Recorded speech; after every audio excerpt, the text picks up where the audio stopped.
Is it clear? ठीक है, तो आप ई एस ई पी से पी और फिर रिवर्सिबल शो कर रहे हो। इट मीन्स कि you are talking about a family, एक फैमिली जो कॉमन सबस्ट्रेट और प्रोडक्ट के बीच में वर्क कर रही है, ग्रुप ऑफ एंजाइम। लेकिन मैंने बताया ना, EP1 बन रहा है, EP2 बन रहा है, EP3 बन रहा है, वहां पे भी हो सकता है किसी किसी मेटाबॉलिक रिएक्शन में वो बहुत ट्रांजिशन स्टेज का चेंज हुआ है, और EP2 को बनने के लिए EP1 से फिर से एक को फैक्टर या को एंजाइम की रिक्वायरमेंट है, तब वो रिएक्शन हो। ठीक, अभी हम लोग छोटे बच्चे हैं, एकदम जनरल बात करते हैं। उसके बाद जैसे जैसे मेडिकल बायोकेमिस्ट्री में जाओगे तो तभी तो टारगेट टारगेट साइट स्पेसिफिक कैसे मिलता है, ड्रग या कोई डिजीज कैसे कॉज हो। अगर यूनिवर्सली होता होगा ऐसा कि सारे कार्बोनिक एनहाइड्रेट्स पे कोई एंजाइम एक्ट करे, तो हमारा तो पूरा सिस्टम ही डैमेज हो जाएगा। ठीक, हमने कोई ड्रग टारगेट करके बना दिया जो इस पे इस मैकेनिज्म को रोक रही हो, लेकिन भाई वो एंजाइम तो कई मल्टीपल पाथवे पे भी रोल प्ले कर रहा था। तो अगर हमने एंजाइम को टारगेट करके ड्रग बना दी तो एक जो डिजीज वाला पाथवे था वो तो खत्म हुआ ही हुआ, हमारे नॉर्मल पाथवे भी डिस्टर्ब हो जाएंगे। तो that's why drug designing is very complicated phenomena, कि आपको एग्जैक्टली कौन सा एंजाइम कौन से पाथवे को आप तोड़ने जा रहे हो, डिजीज पाथवे पे आपको टारगेट करना है, नॉर्मल पाथवे पे नहीं करना है। ठीक, या नॉर्मल पाथवे क्यों साइड इफेक्ट होते हैं, साइड इफेक्ट क्यों होता है, क्योंकि डिजीज पाथवे के साथ साथ आपका कोई नॉर्मल पाथवे डिस्टर्ब हो, तो दैट इज साइड इफेक्ट। किसी ड्रग का साइड इफेक्ट है, जैसे कैंसर के ट्रीटमेंट में आपने इतना लिया है कि उसके बहुत सारे साइड इफेक्ट हैं, लेकिन आपको कैंसरस सेल को खत्म करने के लिए साथ में अपने नॉर्मल सेल्स की कुर्बानी देनी पड़ रही है, तभी आप फाइट कर पाओगे, उसका अभी वही ट्रीटमेंट है। क्लियर? सेम वे में कि जैसे आपके सैनिक और पाकिस्तानी सैनिक लड़ रहे हैं, पाकिस्तानी अटैक करने से पहले आपको लड़ने के टाइम कुछ अपने सैनिकों की कुर्बानी देनी पड़ी, उसी तरीके से सब चीज बहुत स्पेसिफिक है। तो जैसे जैसे डेप्थ में जाओगे, बेसिक कॉन्सेप्ट क्लियर करके जाओ, बहुत मजा आएगा ये सब चीजें पढ़ने।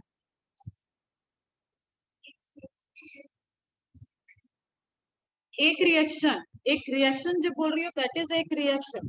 अब वो कॉम्प्लेक्स हो सकता है, ठीक है, एक रिएक्शन एक एंजाइम भी कंट्रोल कर सकता है, उस एंजाइम को कोई मेटल चाहिए तो वो एक कॉम्प्लेक्स हो गया। कई सारे एंजाइम मिलके एक रिएक्शन बना रहे हैं, कंट्रोल कर रहे हैं, तो वो सारे एंजाइम वहां पे प्रेजेंट होने चाहिए, तो वो मल्टीपल एंजाइम डिपेंडेंट रिएक्शन हो गया। लेकिन मिनिमम रिक्वायरमेंट ये है कि हर एक सेल में, हर एक बॉडी में जो एक एक रिएक्शन चल रहा है उसमें एटलीस्ट एक एंजाइम प्रेजेंट, एटलीस्ट एक एंजाइम, मोर देन वन हो सकता, पूरा कॉम्प्लेक्स भी हो सकता। ठीक है, 8 एंजाइम प्रेजेंट होकर भी कोई रिएक्शन कर रहे हैं, उन 8 में कोई एक एंजाइम नहीं फॉर्म हो रहा है तो वो डिजीज में कन्वर्ट हो जाता है। बाकी आप ट्रीटमेंट में किए जा रहे हो, ट्रीटमेंट कह रही है तो एंजाइम है, हमें क्यों कमी है, कमी है, क्यों कमी है, फिर आपको फैक्टर सारे पता करने पड़ते हैं। ठीक है, चलो अब ये डेप्थ में चले जाएंगे, अपन बात करती है, तो थोड़ा सा खत्म करते हैं। तो इस तरीके के एंजाइमेटिक रिएक्शन है जहाँ पे मल्टीपल कॉम्प्लेक्सेस, मल्टीपल कॉम्बिनेशंस हैं, लेकिन बेस यही है कि एंजाइम सबस्ट्रेट और एक्टिव साइट, और वहां पे बाइंडिंग, वहां पे कन्वर्जन एंड देन प्रोडक्ट का formation. This is the basis of enzymatic reaction. पूरी एक बुक आपको पढ़नी है enzymatic reaction. Wait, the catalytic cycle of an enzyme action can be described in the following steps. अब ये स्टेप बाय स्टेप दिया हुआ है जो कल मैंने आपको बताया, तो वही सारे स्टेप्स हैं। फर्स्ट,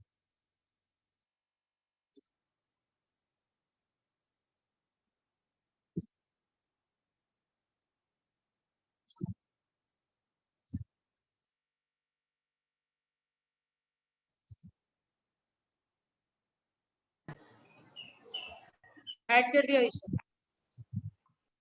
फर्स्ट स्टेप क्या हो गया, सबस्ट्रेट और एक्टिव एक्टिव साइट की बाइंडिंग होनी चाहिए, कंपैटिबिलिटी होनी चाहिए, लॉक एंड की मॉडल को फॉलो करे और वो बाइंड कर जाए, या इंड्यूस फीड मॉडल को फॉलो करे और वो बाइंड कर जाए। ठीक है, तो binding of substrate with the active site of enzyme, is it clear?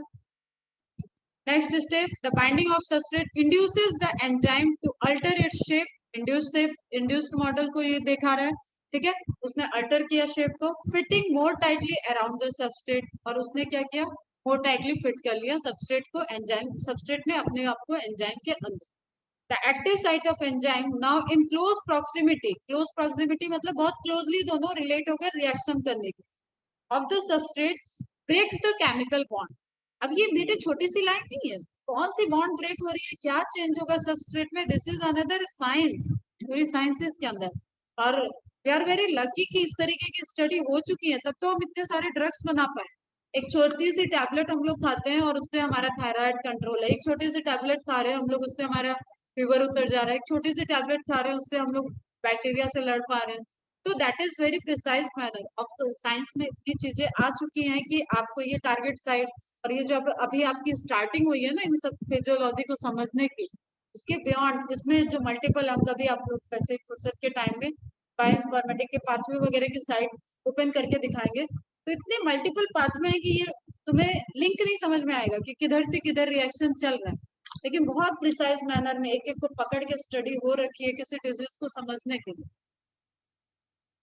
ठीक है, तब हम उसका ड्रग टारगेट फाइंड आउट करते हैं और उस टारगेट पे एक्ट करने वाली ड्रग को डिस्कवर करते हैं। जैसे मेरा बीआई में बायोइन्फॉर्मेटिक्स में एरिया, पा मूवी तुम लोगों ने देखी, अमिताभ बच्चन को जो डिजीज हो जाती है प्रोजेरिया हचिंसन सिंड्रोम, उस पे मैंने वर्क किया।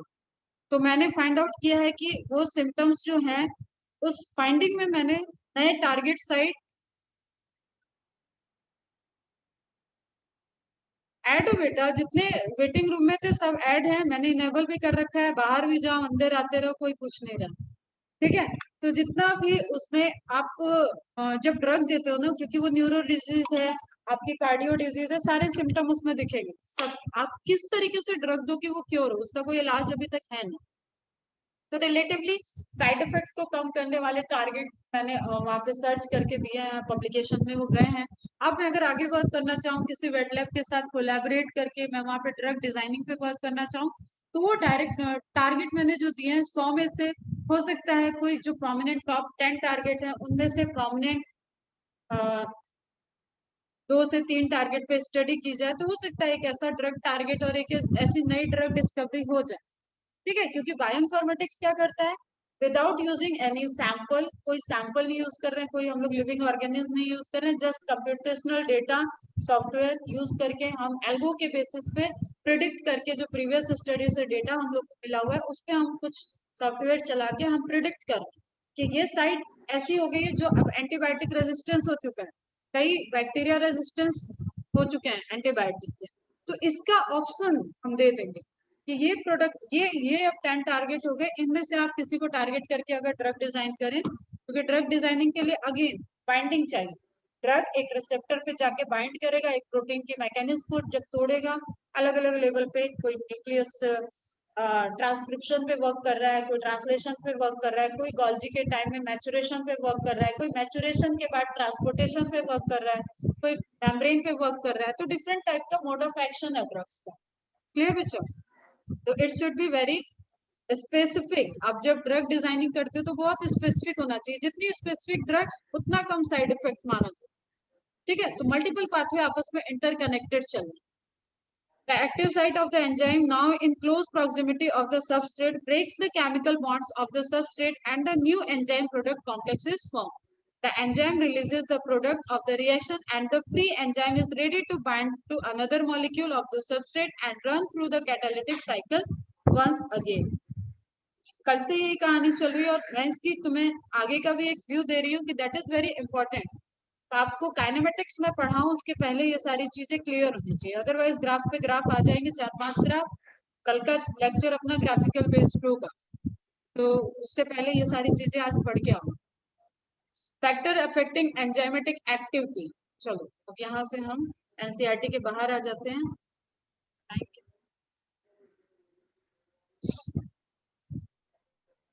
फैक्टर्स को हम लोग बाद में देखेंगे, अभी हम लोगों को कुछ देखना है ये फैक्टर्स अफेक्टिंग में कंसंट्रेशन वगैरह, इनहिबिटर क्या होता है, एंजाइमेटिक रिएक्शंस कैसे चल रहे हैं उसको हम लोग देखेंगे, फिर हम क्लासिफिकेशन 2-3 लेक्चर में ये चैप्टर हो जाएगा खत्म।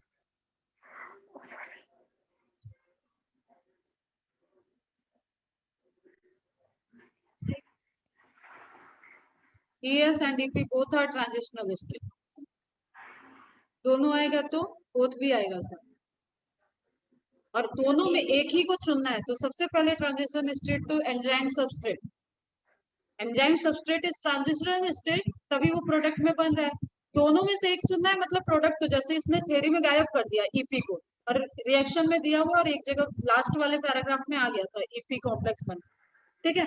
तो ईपी इज सेकेंडरी, प्रोडक्ट बन रहा है इसका मतलब ईपी तो हिडन, लेकिन आप प्रायोरिटी दोगे तो एंजाइम सबस्ट्रेट, क्योंकि वहां पे आपका एक्टिविटी, एक्टिव साइट का नंबर, एंजाइम की और सबस्ट्रेट की बाइंडिंग, वो सारा फिनोमेना वहां पे एप्लीकेबल है, इसलिए आपको प्रायोरिटी किसको देना है, एंजाइम सबस्ट्रेट कॉम्प्लेक्स, ठीक है, समझ में आया।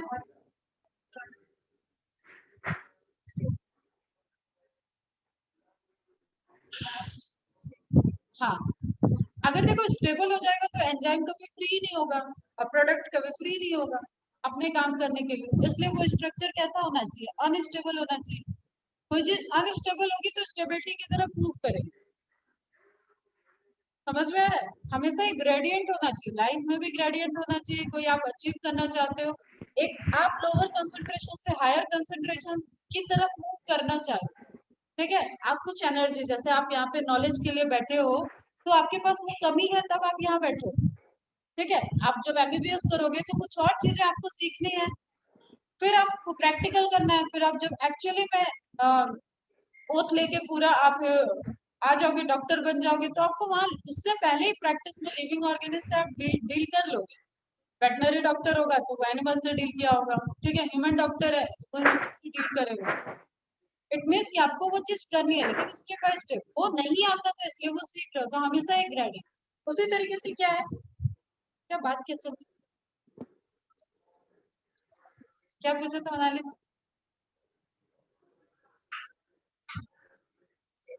हाँ, तो अगर ई और पी अनस्टेबल नहीं रहे तो वो कभी पी में कन्वर्ट ही नहीं हो और ई कभी फ्री नहीं होगा। और पी का बनना किसी पर्पस से वो बन रहा, तुम डॉक्टर बन रहे हो तो तुम्हें एक यहाँ के ट्रांजिशन स्टेज से जाना है, एक प्रिपरेशन वाली स्टेज से जाना है, लेकिन finally in future you will become a doctor, समझ में आ रही बात। तो that is your stable structure. अब वहां पे अनस्टेबिलिटी दूसरी तरीके की होती है, लेकिन आपके डॉक्टर बनने की वो स्टेबल स्टेज है, बीच के सारे ट्रांजिशन स्टेज है।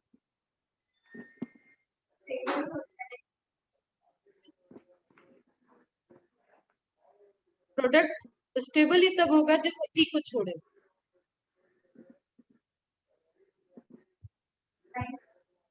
तब वो ट्रांजिशन में बन चुका है, बनने के बाद ही वो छूटेगा, ठीक है। जैसे तुम यहाँ कैप्सन में पहुंच चुकी हो लेकिन नीचे ऑटो में बैठी हो, क्या मतलब है, उसी तरीके से प्रोडक्ट बन चुका है, वो ऑटो में बैठा हुआ है, वो ई के साथ बैठा हुआ है, तो वो अंदर आके पढ़ ही नहीं रही हो, तो कोई प्रोसेस का मतलब ही नहीं रहा, तो ई को अलग होना पड़ेगा, पी को अलग होना पड़ेगा, ई दोबारा अपने काम पे जाए और पी अपना आगे का काम। क्लियर बेटा। अब नाउ बात करते हैं इनहिबिशन का।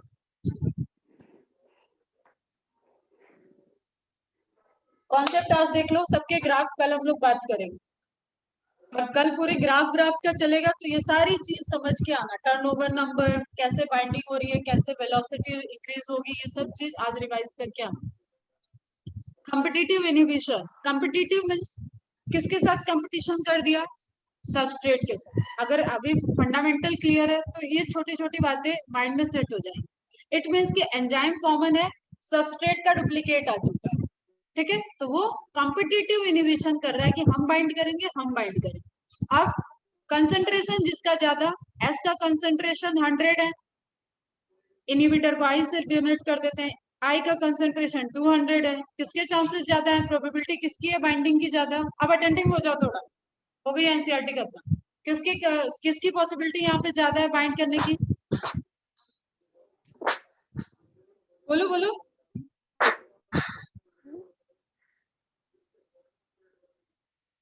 इनहिबिटर की तेज बोलो, फिर यही चीज एक ही बोल रही है बार बार, बाकी क्या कर रहे हो, समझ में नहीं आ रहा है।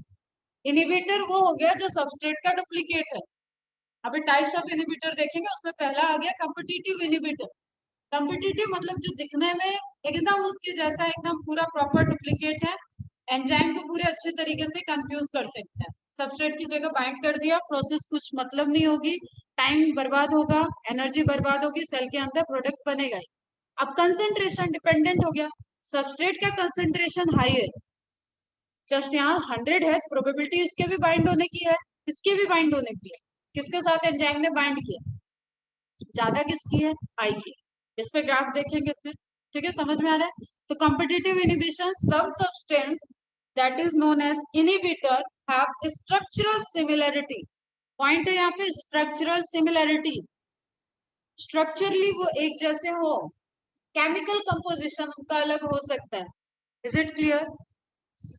वो दूसरा मॉलिक्यूल अगर वो वही हो जाएगा तो भाई सबस्ट्रेट ही हो जाएगा ना, केमिकली वो अलग था, ठीक। मनाली की डुप्लीकेट आई तो मनाली की डुप्लीकेट डुप्लीकेट है, मैच पड़ती है, लेकिन देखने में वो दोनों एक जैसे थे। तो competitive inhibition, some substance have structural similarity, question में पूछ देगा, गड़बड़ हो जाएगी, तो ध्यान रखो केमिकली नहीं, structurally similar with the substrate. So both substrate and inhibitor compete for the active site of the enzyme. This competitive inhibition is of reversible type. ठीक है, बाइंड किया, रिएक्शन हो नहीं रहा है, एंजाइम छोड़ देगा उसको, ठीक है, टाइम जा रहा है, प्रोडक्ट बन नहीं रहा है, तो वहां पे ऑब्वियसली उसको रिलीज होना पड़ता है अनटिल एंड अनलेस कि वहां पे डैमेज हो। एक ऐसे इनिबिटर होता है जो एंजाइम को किल कर, एंजाइम को ब्रेक डाउन कर, तो फिर फाइट चलती है।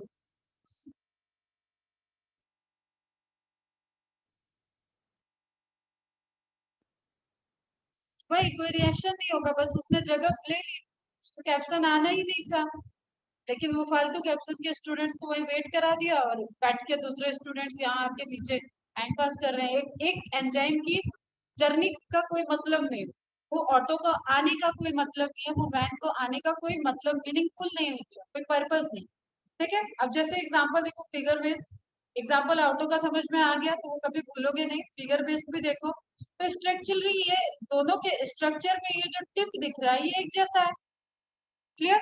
एक्टिव साइड पे यही बाइंड कर, जैसे हमने बोला ये ग्रुप एक जैसे, जैसे चोर के पास चाबी है, ठीक है, जब चोरी होती है, मेरे भी घर में बड़ी बड़ी चोरियां हुई थी, 2 बार चोरी, तो गोदरेज के ताले भी टूट जा रहा है, यहाँ पे नहीं, बनारस, ठीक है।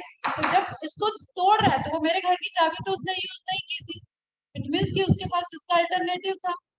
बस ऑब्जर्व किया कि 4-5 दिन से घर बंद है, चलो भैया घर में कुछ तो मिलेगा, खाना पीना, ड्रिंक व्रिंक कुछ बेचेंगे, कुछ दिन चलेगा हमारा, तो उसने क्या किया, चोर चाबी की उसकी, ठीक है, जिस की से वो कई तरीके के ताले खोल सकता है, लिंक के ताले लगा लो, तो कल लिंक के ताले वाला क्या किया था उसने, वहां से टू भी निकाल दिया, खत्म बात, ताला बंद है।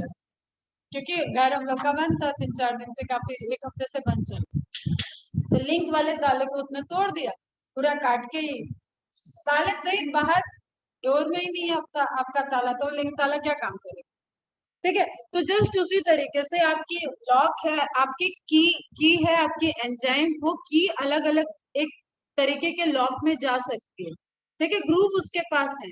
तो उसी तरीके से देखो, अब यहाँ पे आप एग्जाम्पल में जो ये आपको एग्जाम्पल दिख रहा है, इसमें ऊपर का स्ट्रक्चर चेंज है, ठीक है, क्योंकि केमिकली उनका बिहेवियर चेंज है, लेकिन वो जो बाइंड करना था एक्टिव साइड से वो पोर्शन सेम है, ठीक है, दोनों का इसी तरीके से दिख रहा है। इसका मतलब ये भी यहाँ पे फिट हो सकता है, ये भी यहाँ पे फिट हो सकता है।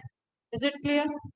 अब कंसंट्रेशन किसका ज्यादा है, कौन ज्यादा अमाउंट में प्रेजेंट है, कौन बाई चांस फिट हो सकता है, ठीक है, वो डिपेंड करेगा, वो रिएक्शन के रेट को आप वहां पे पढ़ो, क्लियर। सबस्ट्रेट ज्यादा है तो सबस्ट्रेट की बाइंडिंग प्रोबेबिलिटी ज्यादा है, इनिबिटर ज्यादा है तो इनिबिटर की बाइंडिंग तो ग्राफ में चेंज आएगा, कंसंट्रेशन डिपेंडेंट रिएक्शन हो जाएगा। तो अभी हम यहाँ पे क्या देख रहे हैं कि एक इनिबिटर था, एक सबस्ट्रेट था, दोनों के टिप सेम है, ठीक, दोनों के पास एक्टिव साइट के बाइंड करने वाली स्ट्रक्चरल सिमिलरिटी है, तो सबस्ट्रेट की जगह इनिबिटर बाइंड कर गया, कोई रिएक्शन नहीं हुआ, कोई प्रोडक्ट का फॉर्मेशन नहीं हुआ, just waste of the reaction, waste of the time, पूरा प्रोसेस वेस्ट चल गया थोड़ी देर में, क्योंकि इसने कोई एंजाइम को डैमेज नहीं किया था, तो एंजाइम इनिबिटर कॉम्प्लेक्स, अब इसको लिखेंगे हम ई आई कॉम्प्लेक्स, ई आई, ठीक है, जैसे ई एस था, ई पी था, तुरंत नोट डाउन कर लो ई आई, तो E I is again reversible until and unless, जब तक एंजाइम डैमेज नहीं हो रहा है तब तक उसके पास कैपेसिटी है, वो ज्यादा टाइम तक अपना टाइम बर्बाद नहीं करेगा, वो छोड़ देगा, उसको समझ में आ जाएगा कि इसके अंदर तो कोई कन्वर्जन हो ही नहीं रहा है, फालतू का ही हमारे साथ टाइम पास कर रहा है, तो छोड़ो आगे बढ़ो। Is it clear? समझ में है? तो directly blocks the active site, inhibitor bind to active site and there is no certain reaction, no product formation takes place. Isha बेटा बहुत दिन के बाद क्लास अटेंड कर रहे हो क्या? ठीक है, अगेन आप दूसरे एग्जांपल से देखो. अब देखो ये कॉम्पिटिटिव इनहिबिटर है, दोनों का केमिकल कंपोजिशन अलग है, दोनों टोटली स्ट्रक्चर में सिमिलरिटी नहीं होनी चाहिए, सिर्फ वो साइड जो एक्टिव साइड से बाइंड कर रहा है वो इसका भी सेम है, स्क्वायर दिख रहा है आपको, इसका भी नीचे की तरफ स्क्वायर है, ऊपर की तरफ डिजाइन दिख रहा है, मतलब ये सबस्ट्रेट है हमारा, ये हमारा इनहिबिटर है. लेकिन हमारे पास जो एक्टिव साइट है वो तो यही ग्रुप है, यहाँ पे ये भी फिट हो सकता है, ये भी फिट हो सकता है, ये बाइंड किया, कोई मतलब नहीं है, प्रोडक्ट का फॉर्मेशन होगा नहीं. अब आप एग्जांपल देखो, रिवर्सिबल कॉम्पिटिटिव इनहिबिटर जो ब्रेक डाउन कर सकता है, रिलीज हो जाएगा. अगेन अब क्या है, कंसंट्रेशन देखो, amount of substrate is high, इस इमेज में क्या दिख रहा है, increase in substrate concentration. Now there is by chance phenomena, किस्मत खराब है उसकी एंजाइम की, फिर से इनहिबिटर बाइंड कर जाए, तो दिस इज वन प्रोबेबिलिटी, 1:5 की प्रोबेबिलिटी हो गई यहाँ. अगर एक इनहिबिटर यहाँ प्रेजेंट है, घूमते घूमते हो सकता है यही पहले पहुंच जाए, प्रोबेबिलिटी वो वहां एग्जिस्ट कर रहा है, कंसंट्रेशन हाई है तो प्रोबेबिलिटी बढ़ रही है सबस्ट्रेट की. बात नहीं करो बेटा, कल ग्राफ कुछ नहीं समझ में आने वाला अगर ये नहीं समझ रहे हो. कंसंट्रेशन हाई है लेकिन फिर भी एक है वहां ना, समझ रहे हो. मैंने बोला कि मनाली तुम्हारे मैंने इतने कॉपी बना दिए कि 9 उसमें से बायो पढ़ते हैं, अब एक ही कोई बची है जो मैथ्स पढ़ती है. फिर भी बेटा मेरे धोखे खाने के चांसेस हैं, मैथ्स वाली भी आ सकती है मेरे सामने. 9 कॉपी मनाली की बायो वाली थी, क्लोन बना दिया मैंने, लेकिन मैथ्स वाली फिर भी आ गई, अब मेरी किस्मत खराब. मुझे 9 बनाने के बाद भी मुझे बायो वाली मनाली आज नहीं मिली. Is it clear? उसी तरीके से एंजाइम वहां प्रेजेंट है, इनहिबिटर प्रेजेंट है, सबस्ट्रेट प्रेजेंट है, इनहिबिटर ज्यादा नंबर में है लेकिन फिर भी इनहिबिटर, सबस्ट्रेट ज्यादा नंबर में है लेकिन इनहिबिटर है. प्रोबेबिलिटी कम हुई लेकिन नील नहीं हुई है, नल प्रोबेबिलिटी नहीं है. क्लियर? तो इंक्रीज इन सबस्ट्रेट्स, अब यहाँ पे पॉसिबिलिटी हाई है कि एंजाइम सबस्ट्रेट कॉम्प्लेक्स बन जाए और आपका रिएक्शन चल जाए अपने सही डायरेक्शन में और product form. Is it clear? आगे बढ़े. नाउ एग्जांपल दिया हुआ, ये एग्जांपल बहुत इंपॉर्टेंट है, सबके नोट्स में होना चाहिए, मेलोनिक एसिड का. ठीक है, क्योंकि सक्सेनिक डिहाइड्रोजिनेज एंजाइम आप यहाँ पे पढ़ोगे आगे फिजियोलॉजी में, सक्सिनेट का फॉर्मेशन, कन्वर्जन, वहां पे ये इंपॉर्टेंट रोल प्ले करेगा. Competitive inhibitor is malonic acid. ठीक, malonic acid is inhibitor substrate, तो ये ध्यान में रखना है. क्वेश्चन ये तो कभी गलत ही नहीं होना चाहिए कि सक्सिनिक डिहाइड्रोजिनेट इनहिबिटरी इफेक्ट शो कर रहा है, एंजाइम इनहिबिटर नहीं है. Enzyme is common, inhibitor is copy of substrate, जो सबस्ट्रेट से रिजेंबल रखता है, तो हमेशा मेलोनेट, मेलोनिक एसिड ये तुम्हारे इनहिबिटर हो. तो जस्ट आप रिएक्शन पढ़ के गए हो और ऑप्शन में आपको दे दिया एंजाइम का भी नाम, और आपको तो बैठा हुआ भाई एंजाइम से रिलेटेड ही तो इनहिबिटरी इफेक्ट था, टिक करके आ गए, गेस मार्क गया, 0/7 माइनस मार्किंग. और ठीक है, तो succinic dehydrogenase, dehydrogenation reaction, water molecule निकलने वाला एक एंजाइम है. ठीक है, जो सक्सिनेट को फ्यूमेरेट में कन्वर्ट करता है, सक्सेनिक एसिड से फ्यूमेरेट फॉर्मेशन होता है. But succinic dehydrogenase succinic acid से ना बाइंड करके मेलोनिक एसिड से बाइंड कर गया, तो there is no formation of fumaric acid, pathway बेकार. ठीक है, एंजाइम का काम खराब. एंजाइम के कई सारे मॉलिक्यूल पड़े होते बेटा, इसलिए वो वहां पे वो भी रिएक्शन चलता रहता, हमारी रिक्वायरमेंट पूरी हो रही है, अनटिल एंड अनलेस ये एंजाइम पूरी तरीके से खत्म नहीं हो जाए. कई सारे मॉलिक्यूल, ठीक है, कई सारे डुप्लीकेट एंजाइम वहां पे प्रेजेंट है, क्योंकि ये सब बहुत कंटिन्यू प्रोसेस होती है. ठीक है, तो फ्यूमेरिक एसिड का फॉर्मेशन नहीं होगा, जो प्रोडक्ट चाहिए था वो नहीं बनेगा. मेलोनिक एसिड से बाइंड करके जस्ट टाइम पास किया कुछ टाइम सक्सेनिक डिहाइड्रोजिनेज ने, उसके बाद वो मेलोनिक एसिड को छोड़ देगा, फिर उसकी जब बाइंडिंग सक्सेनिक एसिड से होगी तो प्रॉपर पाथवे वाला रिएक्शन होगा. Is it clear? तो एक एंजाइम, ये एक एग्जांपल ये याद रखोगे. डायरेक्ट क्वेश्चन आता है, malonic enzyme is inhibitory, showing the inhibitory effect with fumaric acid, succinic acid, oxalic acid. तो option is, correct answer is succinic acid. Clear? Informative point है, नोट डाउन होना चाहिए.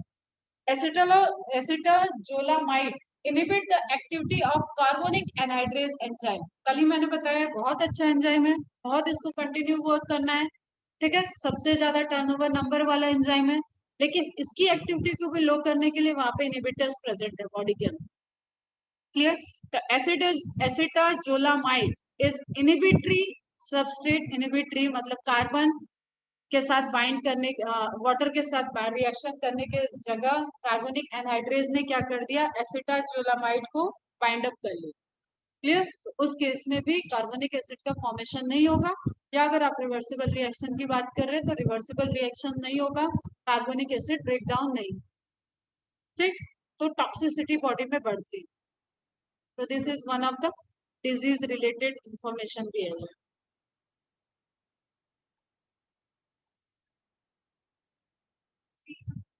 हाँ, इनहिबिटर का कंसेंट्रेशन अगर ये केमिकल आपके बॉडी में बहुत ज्यादा है तो ये आपकी कार्बोनिक एनहाइड्रेज की एक्टिविटी को लो करेगा, दैट इज सीवियर डिजीज हो जाएगी। आपको रेस्पिरेटरी सिस्टम से रिलेटेड आपकी बॉडी टॉक्सिक हो जाएगी, आपके सर्टेन अमाउंट में टिश्यू डैमेज होने लगेंगे, बाहर आपके ब्लैकिश ग्रे स्पॉट दिखने लगेंगे, क्योंकि ऑक्सीजन की कमी हो रही है और कार्बन डाइऑक्साइड आपकी बॉडी में डिपॉजिट हो रही है, प्रॉपर ऑक्सीजन की सप्लाई नहीं जा रही। तो लिप्स लिप्स पे सबसे लिप्स सॉफ्ट टिश्यू होते हैं, लिप्स पे सबसे पहले सिम्टम्स दिखता है, कई कई डिजीज के सिम्टम। जहां पे भी ऑक्सीजन सप्लाई कम हो रही है आपके फ्लूइड अपीयरेंस दिखेगा, लिप आपके नीले पड़, जैसे आपने इच्छाधारी नाग नागिन का सीरियल देखा हो, जैसे नागिन डसती है तुरंत बॉडी नीली पड़ जाती है, ठीक है। तुरंत बढ़िया खूबसूरत से हीरोइन कन्वर्ट हुई नागिन, डसी, फिर दरवाजे के नीचे से निकल के आ गई, फिर अपना आगे चली। ठीक, तो वहां क्या दिखाता है, एक तो दो बाइट के निशान, ठीक, फेमस है, और दूसरा बॉडी नीली पड़ गई, ठीक, ये निशान दिखता है, और दूसरा सिम्टम दिखता है, ताकि वहां ऑक्सीजन की कमी हो गई। ठीक है, तो एसिटाजोलामाइड एंड देन नेक्स्ट है allopurinol, inhibit the activity of xanthine oxidase enzyme. बस ये सब नोट डाउन कर लेना बेटा।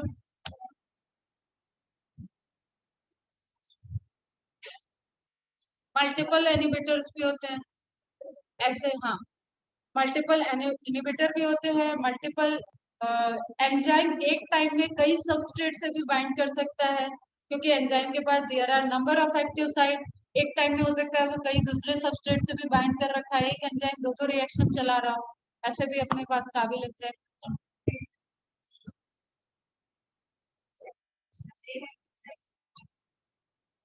अभी हम बताते हैं, एक इफेक्ट बताते हैं, एलोस्टेरिक इफेक्ट, ठीक है, देखते हैं उसको।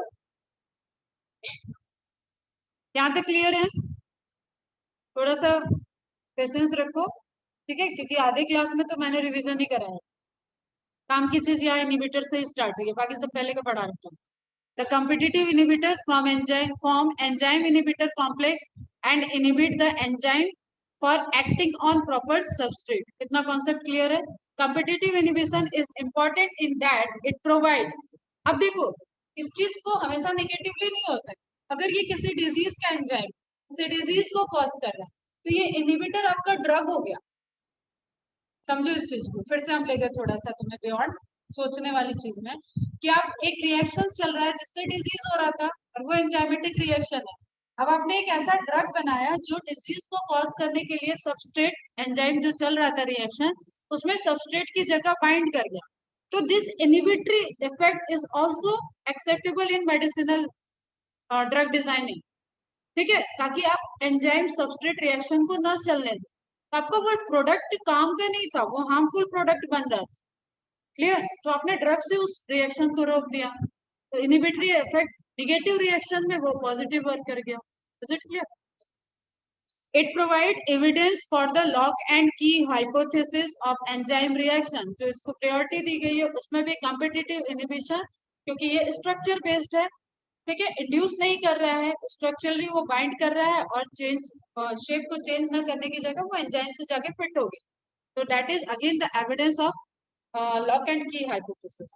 Control of bacterial pathogen has been affected through competitive inhibition. देखो अब ये हम तुमको जो एग्जांपल दे रहे थे ड्रग्स में, तो that is by the inhibitory, आपने ड्रग को ड्रग इनहिबिटर हो गया, ठीक है, तो वो जो नॉर्मल एबनॉर्मल प्रोसेस चल रही थी नेचुरली उसको उसमें ब्रेक डाउन कर।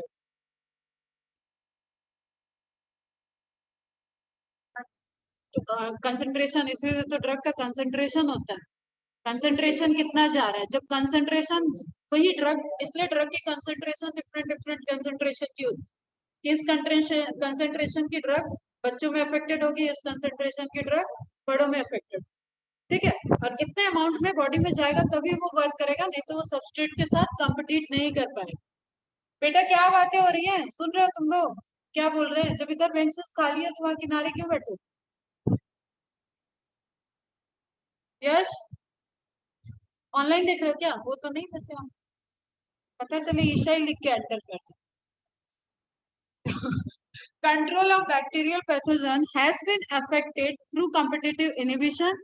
इसमें सल्फर ड्रग्स हैं, एग्जांपल दिया हुआ है, inhibit the synthesis of folic acid in bacteria by competing with p amino benzoic acid। Folic acid bacteria के लिए भी बहुत अच्छा है, मतलब आप बैक्टीरिया की मैकेनिज्म को खत्म कर, बैक्टीरिया प्रॉपर, बैक्टीरिया भी एक ऑर्गेनिज्म है ना, उसकी लिविंग मैकेनिज्म चल रही है, साइटोप्लाज्मिक कोई रिएक्शन आप उसके अटैक कर दो, वो खत्म हो जाए तो वो रेप्लिकेट नहीं कर पाएगा।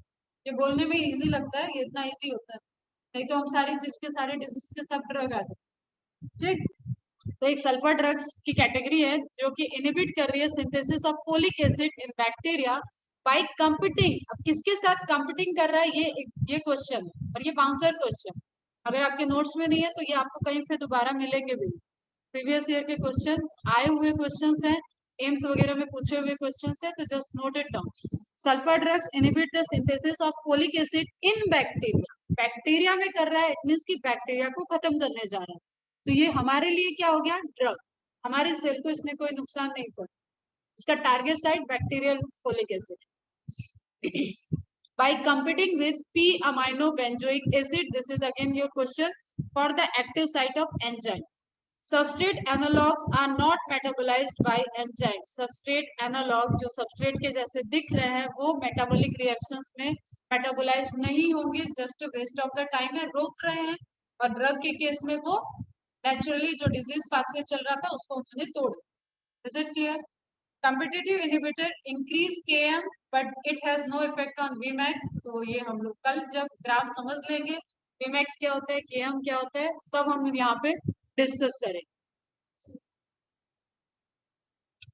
सल्फर ड्रग, कोई भी सल्फर ड्रग हटा दो उसको ए ड्रग समझ लो, ठीक है, कोई भी फोलिक एसिड हटा दो उसको बी समझ लो। जस्ट बी का फॉर्मेशन बैक्टीरिया की ग्रोथ के लिए बहुत जरूरी है, बैक्टीरिया के अंदर बी नहीं बनेगा तो वो बैक्टीरिया डिवाइड नहीं करेगा, कोई एक सिंगल बैक्टीरिया हम लोग को किल नहीं कर सकता, हम लोग भी इतने कमजोर इम्यून सिस्टम या हमारा सिस्टम अंदर इतना कमजोर नहीं बैठा है कि वो एक सिंगल दो चार बैक्टीरिया के जाने से कोरोना वायरस भी हमारा कुछ नहीं बिगाड़ सकता, जब तक ये लाखों बिलियंस में नहीं जाते बॉडी के अंदर। और जब आप एक स्पून ऑफ वाटर भी गया आपके पास इन्फेक्टेड गया है तो उसमें करोड़ों के नंबर में बैक्टीरिया चले जाते हैं, तब हम लोग को डिजीज होता है। ठीक है, तो जस्ट अब नाउ एज्यूम वो बैक्टीरिया हमारे अंदर आ चुका है, वो डिजीज कॉज कर रहा है। ठीक, उस बैक्टीरिया के मैकेनिज्म में यहाँ पे दिया हुआ है पी अमाइनो बेंजोइक जो कि रिस्पॉन्सिबल है फोलिक एसिड से सिंथेसिस के लिए। फोलिक एसिड अगर सही से नहीं बनेगा तो बैक्टीरिया की मैकेनिज्म डिस्टर्ब होगी, उसको बनाने के लिए जो रिएक्शन पाथवे चल रहा था उसमें एक सबस्ट्रेट है पी अमाइनो बेंजोइक एसिड, जैसे अभी आपने देखा मैलिक एसिड, सक्सेनिक एसिड, उसी तरीके से एक सबस्ट्रेट हो गया पी अमाइनो बेंजोइक एसिड, इसके साथ कॉम्पिटिट कर गई हमारी sulphur drug, a drug compete कर गई, क्लियर, इनहिबिट कर गई। अब जो नॉर्मली उसके अंदर फोलिक एसिड सिंथेसिस चल रही थी वो फोलिक एसिड सिंथेसिस रुक गई, तो बैक्टीरिया सरवाइव नहीं करेगा, बैक्टीरिया ग्रो नहीं कर पाएगा, बैक्टीरिया लाइसिस हो जाएगी, बैक्टीरिया की जो लेयर है वो ब्रेक डाउन हो जाएगी, बैक्टीरिया के मेटाबॉलिज्म डिस्ट्रॉय हो जाएगी। वायरस होगा, वायरस के केस में वायरस हमारे डीएनए के मैकेनिज्म को हाईजैक कर लेता है, वो अलग है, बैक्टीरिया अपने स्ट्रक्चर को लेते हुए ग्रो करता है, क्लियर। तो उस केस में सल्फर ड्रग क्या हो गया, आई हो गया, ठीक, इनहिबिटर है जो कि फोलिक एसिड सिंथेसिस के पाथवे में एक substrate P amino benzoic acid के साथ कॉम्पिटिटिव बिहेवियर शो किया। नाउ आप इसको इजी करने के लिए, हाँ सबस्ट्रेट हुआ ना, pathway, folic acid synthesis pathway, एक फोलिक एसिड आपको एंजाइम इसमें कोई भी नहीं। सुनो क्या, सल्फर ड्रग क्या हो गया, आई हो गया, ठीक है। पी अमाइनो बेंजोइक एसिड क्या हो गया, सबस्ट्रेट हो गया, और एक एंजाइम है जो रिएक्शन को करा रहा था, ठीक है। इस सबस्ट्रेट के साथ इसने इनहिबिट कर दिया, तो ये रिएक्शन जो फोलिक एसिड इस प्रोडक्ट PSI, क्लियर, वो प्रोडक्ट नहीं बन पा रहा है, इससे बैक्टीरिया का ट्रांसफॉर्मेशन रुक जाएगा, बैक्टीरिया का रिप्रोडक्शन सिंथेसिस हमारे बॉडी के अंदर जो चल रहा था वो रुक गया। तो this is a kind of drug and this mechanism is inhibitory mechanism of bacterial metabolism, not हमारा सेलुलर मेटाबॉलिज्म को उसने इनहिबिट नहीं कर दिया। एक दूसरा टारगेट होता है हमारी सेलुलर इनहिबिट कर दे, ठीक है। तो सेलुलर मैकेनिज्म को टारगेट करेंगे, इसने क्या किया, बैक्टीरिया के मेटाबॉलिज्म को टारगेट किया। इज इट क्लियर, कॉम्पिटिट किया, जो उसके रिएक्शन को हम ऐसा कुछ कोशिश करेंगे ना कि यार इस बैक्टीरिया की सेल मेम्ब्रेन ही ना बने, इस बैक्टीरिया का डीएनए डिवाइड ना कर पाए, इस बैक्टीरिया की राइबोसोमल मैकेनिज्म डिस्ट्रॉय हो जाए, इस बैक्टीरिया की म्यूरिन लेयर डिस्ट्रॉय हो जाए, जैसे पेनिसिलिन वगैरह ड्रग, वो जो आपकी ग्राम पॉजिटिव ग्राम नेगेटिव आपने स्ट्रेनिंग पढ़ी, उस म्यूरिन पेप्टाइडोग्लाइकन की लेयर को ब्रेक डाउन कर, तो उसके स्ट्रक्चर को तोड़ दो, बैक्टीरिया खत्म। अलग अलग मोड ऑफ टारगेट साइट हो गए ड्रग्स, सारे बैक्टीरिया हार्मफुल नहीं है, मिलियंस ऑफ बैक्टीरिया अपने बॉडी में क्या बोलते हैं, beneficial flora of bacteria microbes भी हमारे अंदर प्रेजेंट, ये हार्मफुल बैक्टीरिया, तभी तो वो ड्रग है। इसकी ग्रोथ को रोकना है, जैसे लैक्टिक एसिड बैसिलस बैक्टीरिया, वो हमारी बॉडी में नहीं रहेगा तो हम डाइजेशन नहीं कर पाएंगे, ठीक है। लेकिन हेलिकोबैक्टर पाइलोरी बैक्टीरिया वो हमारी बॉडी में घुस गया है, उसके पास अमोनिया को सिक्रीट करने की टेंडेंसी है, वो हमारे एसिडिक मीडियम को न्यूट्रलाइज करता जा रहा है, अमोनिया आया वाटर बनेगा न्यूट्रलाइज कर दिया, उसको एसिडिक कंडीशन में फर्क नहीं कर रहा है। और बैकग्राउंड में जस्ट सपोज ये स्टमक की वॉल है, इधर हेलिकोबैक्टर एंजाइम जो कि इतना एसिड, जो आपके जब एसिड अटैक्स होते हैं उससे ज्यादा एसिडिक एसिड हमारे पेट में प्रेजेंट है, लेकिन हम नेचुरली ग्रो कर रहे हैं, सर्वाइव कर रहे हैं, और वो हमारी रिक्वायरमेंट है, उसमें अगर डिसबैलेंस होगा तो हमको डिजीज हो जाएगी। उसमें ये हेलिकोबैक्टर पाइलोरी पहुंच गया, तो ये अमोनिया को रिलीज करके खुद के लिए तो खुद तक तो एसिड पहुंचने नहीं दे रहा, और बैकग्राउंड में ये हमारी म्यूकोस मेम्ब्रेन को अल्सर कॉज कर, तो एक अल्सर डिजीज हो जाती है, स्टमक अल्सर, गैस्ट्रिक अल्सर्स हो जाते, ठीक है। तो ये हार्मफुल हो गया, लेकिन लैक्टो एसिड बैसिलाई बैक्टीरिया होगा तो वो जो हमारा मिल्की मटेरियल जा रहा है उसको वो डाइजेस्ट कर रहा है, ठीक है, तो वो हमारे लिए हेल्पफुल हो गया, बेनिफिशियल हो गया। तो दोनों तरीके के माइक्रो ऑर्गेनिज्म हैं। आप ड्रग जब बना रहे हो तो मतलब आपने किसी डिजीज को टारगेट किया है, वो डिजीज का आपके अंदर इन्फेक्शियस बैक्टीरिया चला गया, ठीक है। जैसे हम टाइफाइड की बात कर लें तो फूड बॉर्न डिजीज हो गई, वाटर बॉर्न डिजीज है, तो जब हम हमारे अंदर उसका कंटामिनेटेड बैक्टीरिया का इन्फेक्शन पहुंच चुका है, अब वहां वो बैक्टीरिया जो पहुंचा वो डिजीज नहीं कर सकता, there is an incubation period. Incubation period वो होता है जिसमें वो रिप्रोड्यूस कर रहा है। अभी ये क्लासेस चल रही है, अगर किसी को इंटरेस्ट हो तो यूट्यूब पे जो चैनल इस टाइम के डिजीज बेस्ड लेक्चर है, ऐसे जस्ट टाइम पास सुन लेना, बाकी जरूरत नहीं है, बहुत कुछ है पढ़ने को, इन सब चीजों में टाइम नहीं जाना चाहिए। तो उस केस में ये इंक्यूबेशन पीरियड है।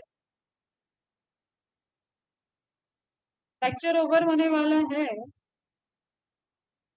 मिथुला कहाँ से एंटर, चलो ठीक है। तो इंक्यूबेशन पीरियड वो पीरियड है जिसमें वो रिप्रोड्यूस कर रहा है, वो नंबर को बढ़ा रहा है। जैसे समझ लो कि कोई अटैक होने वाला है, कोई वॉर करना है, तो उसके पहले अपनी सेना बढ़ानी पड़ेगी ना, वही सेना बढ़ाने के टाइम आपको जो प्राइमरी सिम्टम आए, अगर उस सिम्टम में आपने एंटीबायोटिक ले ली तो आप वो सेना आपकी बढ़ गई, अंदर जो इम्यून सिस्टम था जो हार रहा था, इस इंक्यूबेशन पीरियड में ऑलरेडी लड़ाई चल रही होती है, इम्यून सिस्टम और पैथोजन के बीच में लड़ाई चल रही है, ठीक है, लेकिन पैथोजन भारी पड़ रहे हैं, इम्यून सिस्टम डाउन हो रहा है, तो हमें